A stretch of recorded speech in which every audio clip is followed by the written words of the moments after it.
Well, AEW Wrestle Dream is just a few days away, but first we gotta talk about this show, so let's do that. I'm Jarrett with my review of AEW Dynamite from Broomfield/Denver, Colorado at the soon-to-be-demolished First Bank Center. No, really, according to Google, this not very old arena is going to be totally goddamn demolished. It has a capacity of around 6,500 people, and according to WrestleTix, they managed to draw maybe 3,000 to 3,500 people. Ouch. That being said, the crowd certainly tried to make the most of it, and they certainly made the most of this show, in the sense that they basically just said, okay guys, go out and have a few matches, and we're going to talk them into the building. This wasn't the worst episode of Dynamite, but it certainly was one that was kind of forgettable outside of a couple decent moments. Okay, and first things first, as far as this weekend slate of AEW programs, since it's in Seattle, Collision, and Wrestle Dream, yes, I will be attending both of those shows. So the Collision review will be up way later than normal. It will probably be up sometime Sunday morning, and the Wrestle Dream review will be up Monday morning. And I will probably have a very short voice, so I do apologize in advance. So, yeah, go home Dynamite for Wrestle Dream. I am excited for Wrestle Dream, especially to see Zack Sabre Jr. versus Bryan Danielson in person, live and in living color. And also, I do want to say that the Wrestle Dream predictions will be up sometime after this, probably up in the afternoon. So, we start off with Phoenix versus Jeff Jarrett for the AEW International Incident Championship. And yeah, Phoenix jumpstarts. Karen needs to be reminded that she should not be on a wrestling show. And Phoenix, I thought was going to channel Chris Benoit with Nancy there for a second. But then Aubrey basically reminded Karen, hey, you know, we have history and stop doing this. And it ended up with a roll-up, 1, 2, 3. This match was a mess. I mean, Jeff Jarrett can still go. And Phoenix, you've seen one match with him, you've seen them all. He can do some fancy, smashy shit, and he did end up crashing on a dive. I hope he's alright, because he was holding his leg. But he retains the championship, and, well, then we get to Cole and MJF. I thought they were on a boat while Color Me Bad was playing in the background. Now, Adam Cole, baby, is on crutches. More on that in a bit. And MJF seemingly brought out Cole because he was going to get the Dynamite Diamond Ring out of a cooler and whack him. He said, I can't do that because I got in trouble. I got in a lot of trouble the last time I did that. And also, they were trying to catch fish. Then it got Paul White in his Captain Insano outfit while he was in an inner tube. WCW never died. It was just reborn. I mean, yeah, it's cool to have an old reference. The Waterboy came out 25 years ago. So, okay, I don't really know what the point was, but whatever.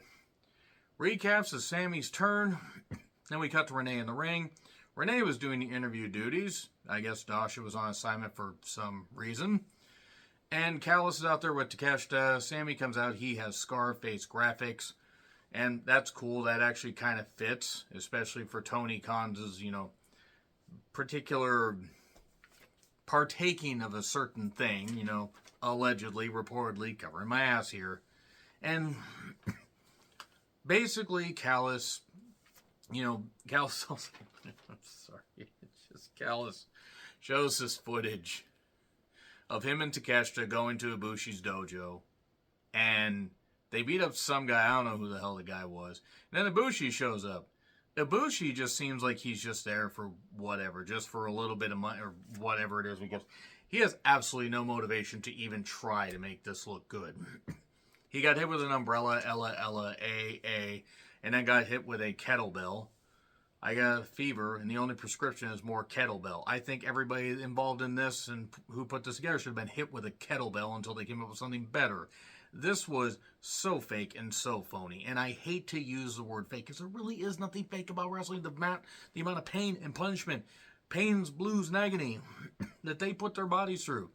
But this was so goddamn... And I know why they're doing it. They're building up Takeshita and Ibushi to have a singles match. And they're going to get to that through this six-man match. It makes sense why they did it. It's just the way they did it was just really goddamn bad. And then we get fuck you Sammy chants.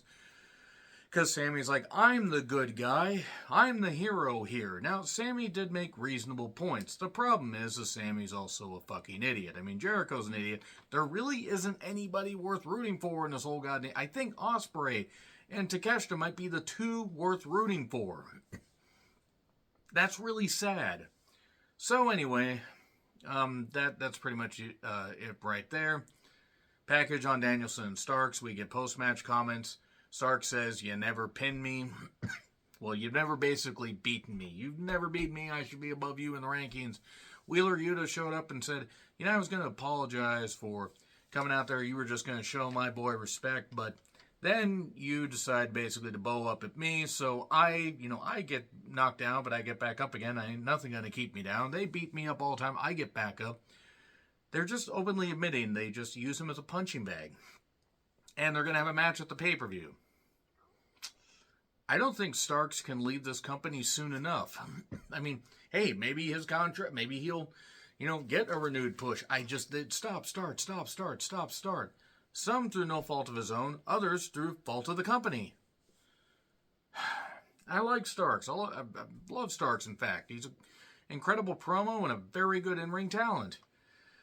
It'll get him a quality win on pay-per-view, or at least a pay-per-view win. And then Nick Jackson, Claudio, and Brian Cage took on each other in a three-way. The winner faces Phoenix next week. I believe it's either next week or the October 10th Dynamite. I'm not totally sure. That's Title Tuesday. And look, it involves one of the Bucks. It involves Brian Cage, and that's really... When Claudio is being relied on to carry something at this stage of his career, it was what it was. It was a typical mess of a match. Typical mess. There was a nice, superplex, or, suplex from, outside in, from the apron. Cage has impressive strength. That's all he fucking has. And then there was a Rana variation, a messed up finish, and Nick Jackson got the victory. So he's going to face Phoenix. Okay. Moxley, I hope, is all right. I'm glad he's not going to be at the pay-per-view. As cool as it would have been to have sung Wild Thing. Give him some time off. Hopefully his head heals. Hopefully he's going to be all right. Then the Righteous.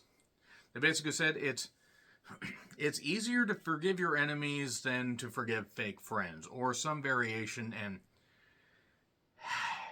I like this better when Waylon Mercy did it. I don't get it. I'm not knocking him. I don't get it. And then Cole comes out. So is MJF. Cole says his ankle's fucked. He needs surgery. I'm kind of rushing through some of this stuff because while there were some good things, a lot of this stuff was forgettable, especially the matches. The matches didn't mean shit. This was much more like a WWE program where the matches didn't really mean much of anything, and they were just doing it as a go-home show for the pay-per-view, which makes sense, but goddamn, MJF hears Cole say, well, we're going to have to relinquish the tag titles. You didn't make me wrestle twice in one night for us to relinquish these. I'll take on the Righteous in a handicap match. And Cole's like, yeah, all right. And MJF says, you go get your ankle healed, and I'm going to have these titles for when you come back. And it probably means MJF's going to lose this Sunday. Probably. I'm just guessing. Maybe not. I don't know.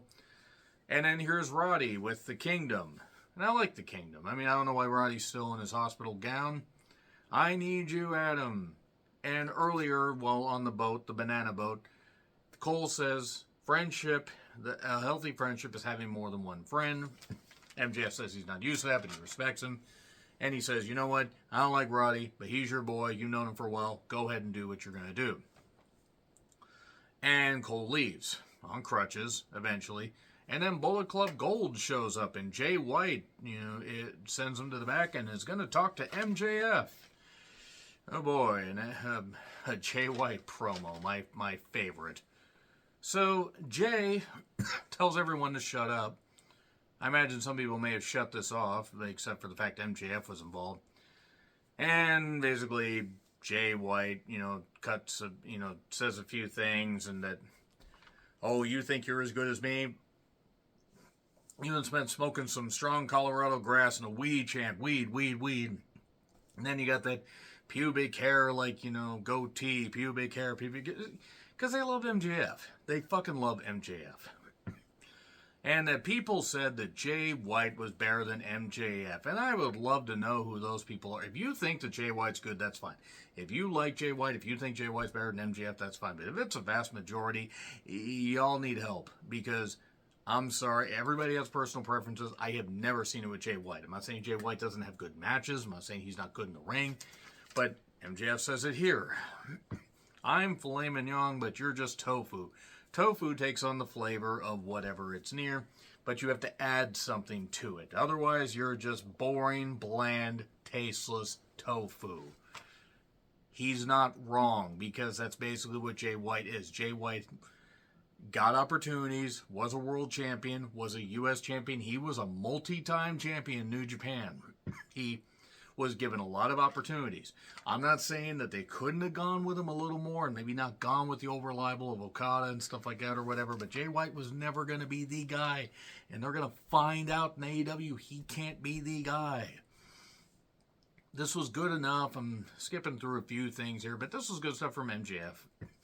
Jay tries to drive a wedge between Cole and MJF, says, it's your fault his ankle got broken, and, I'm the leader of the Bullet Club, for what that's worth. Not all that much, because the Bullet Club's kind of a hollowed-out husk of itself. They're going to possibly face off at some point. You know what? I'm all for this. It's a fresh matchup. It's something different. And it gives MJF a win. Do not give the title to Jay White, because the last thing this company needs is Jay White as a world champion. So then JR is sitting in between Christian and Darby so they can promo their 2 out of 3 Falls match at Wrestle Dream. And Darby's going to get a big old pop in Seattle, let's say that much. Now, I know that JR has had health issues, and I'm not expecting expressions, much of anything. Unfortunately, he can't do that because of Bell's palsy and so many other things. He just exudes this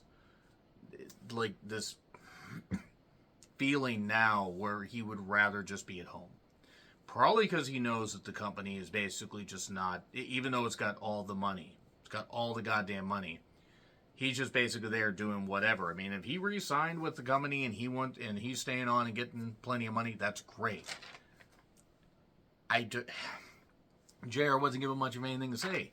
He was cutting a halfway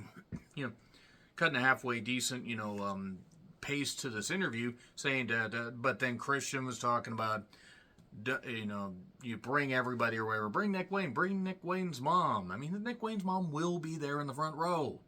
She will be there. Nick's going to be there. Watch them have Nick turn on Darby for no reason. That would be a bad idea in Seattle, so I expect that they could try to do it. And Darby washes the face off his his face off the paint, his paint off his face. I don't need this paint. I'm going to beat you. I ain't going to lose in Seattle. Christian tries to fire up.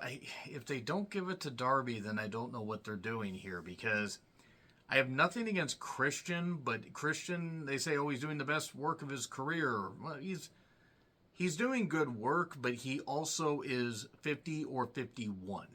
He's close to 50 if he's not 50. And he's had injuries, and he doesn't have all that much time left. Being a heel, maybe putting over Luchasaurus, he might be done with his contract soon. I don't know. He signed in March of 2021, and he could be up sometime next year, even with injury time covered. JR just looks done. He just looks done with this whole thing. Speaking of done with this whole thing, Orange Cassidy versus Austin Gunn versus Matt Jackson versus Penta in a 4-way preview for a tag match that's going to take place, and the winning team of that particular tag match at Wrestle Dream can get a title shot at any time, and Orange Cassidy won. I'm not going to focus on much of anything with Orange Cassidy. Are you out of your fucking mind? It was what it was. It was a typical multiple-person match, no matter the company. Willow Nightingale took on Julia Hart in a halfway decent match. I mean, people like Willow. Willow had the bandage over her eye, but she's got the black eye like the mist thing, like Julia has. Oh no, she's being corrupted by the mist. But she fired up, hit some good power moves, mocked the Brody barking, missed the cannonball in the corner. Julia hit a very good moonsault, very good rotation. 1, 2, 3. Good stuff. And is embracing his heel turn, locks on Heartless, the lock and everything. Statlander comes down, Statlander chases Julia. Julia gets behind Brody. You didn't say the magic word. And there you go. Collision and Wrestle Dream previews. And yeah, I'm very excited. Even though it's going to fucking Seattle, and Seattle's a goddamn dive. I hate Seattle. Great people in Seattle, hate the city. I'm very excited to go with two respective friends. One for Collision, one for Wrestle Dream. Swerve stops Nano's dance, so we don't get that. We don't get that. Yeah, we don't get that at all. Contract signed between Swerve and Hangman. Renee hosts, and then Swerve cuts a hell of a promo. Swerve's a great talker. I talked Swerve at multiple indie shows before he signed with NXT. A great guy. Great guy. Very talented. He says that Seattle will eat Hangman alive. He's not wrong. And that, what's a buckshot next to a kill shot? What's a buckshot to a kill shot? I always forget that he was kill shot in Lucha Underground. Lucha Underground, good Lucha Underground, seems like forever ago. Hangman said that what Swerve said about him was right. What he said about him. The not having new gear in a while, not having this merchandise or whatever. Maybe, he was all down. He had this little black cloud hanging over him. I get where they were going with it, and the thing is Hangman promos never fully click. He fired up a couple times, but the people that love Hangman are still going to love him. The people that hate him, they're just going to hate him. Nothing's going to change about that. And then there are the people in the middle like me, and I know I'm like me. You take Hangman as he is. Hangman just is who he is. He was never going to be a great world champion, and he tried, but it was a bad move. It didn't work out. And unfortunately, he's been floating since then. And I think the Swerve has to win at Wrestle Dream, which means I expect Hangman to win. But Swerve knocks the Broncos, Russell Wilson, all that.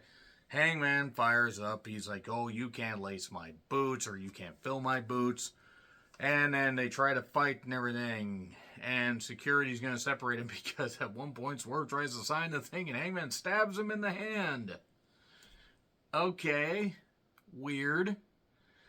And then security separating him, and suddenly for the end we cut to a bunch of masked guys, including one guy in the white devil mask, like MJF wore, where they're just beating the shit out of Jay White. Jay White, I don't know who all the guys were. I don't have a clue. I don't really care. Now, was that MJF in the mask, or was it somebody else? One person rumored says, oh my god, it's Edge. I don't think it is, because his contract's not up yet.